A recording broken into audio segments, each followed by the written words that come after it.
Groundhog Day is a 1993 comedy directed by Harold Ramis and starring Bill Murray, the same comic minds who were involved with Caddyshack, Stripes, and Ghostbusters.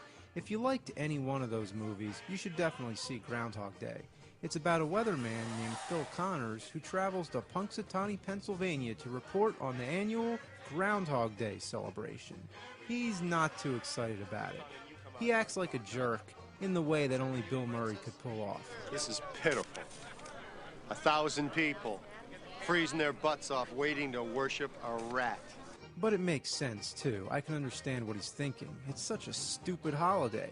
A groundhog comes out of a hole, and if it sees its shadow, winter will continue for 6 more weeks?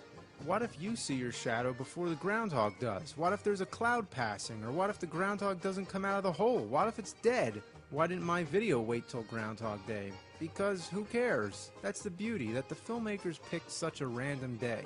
There's enough Christmas movies out there, you know?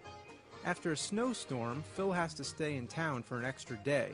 He wakes up the next morning to find that it's Groundhog Day again. Groundhog Day! Nice going, boys. You're playing yesterday's tape. He's living the same day on repeat in an endless loop, and only he's affected by it. Nobody else is aware. At first he's confused, then he goes nuts.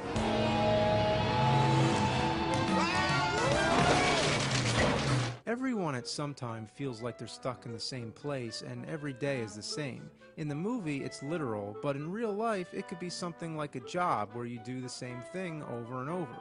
That shot with the alarm clock where the digits come slamming down, that's such a great image. But Phil has no consequences. Every time he wakes up, it's as if everything he did the day before never happened.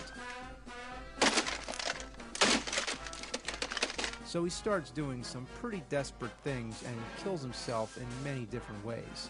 But there's no escaping having to live the same day infinitely. He goes through a selfish phase and tries to take advantage of the day as much as possible.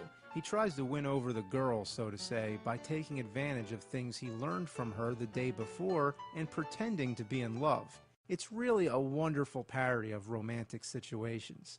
Then he goes through an anti-selfish phase where he tries acting like a superhero and helping everybody out. What do you say, you little brat? You have never thanked me! Now, just for the sake of creative thinking, we assume everyone's memories are wiped clean in the morning. But I can't help but feel every day creates an alternate timeline where everyone around Phil is living in the consequences that he created. Just an idea.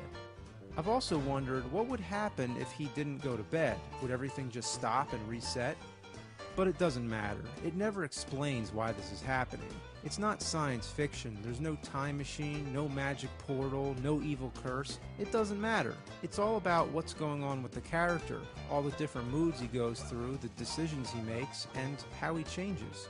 The movie had a relatively quiet release. I didn't know a lot of people who saw it in the theater when it came out.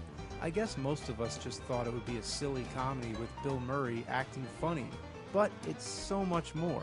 If you haven't seen it, give it a watch. It's really one of the great comedies that goes above and beyond.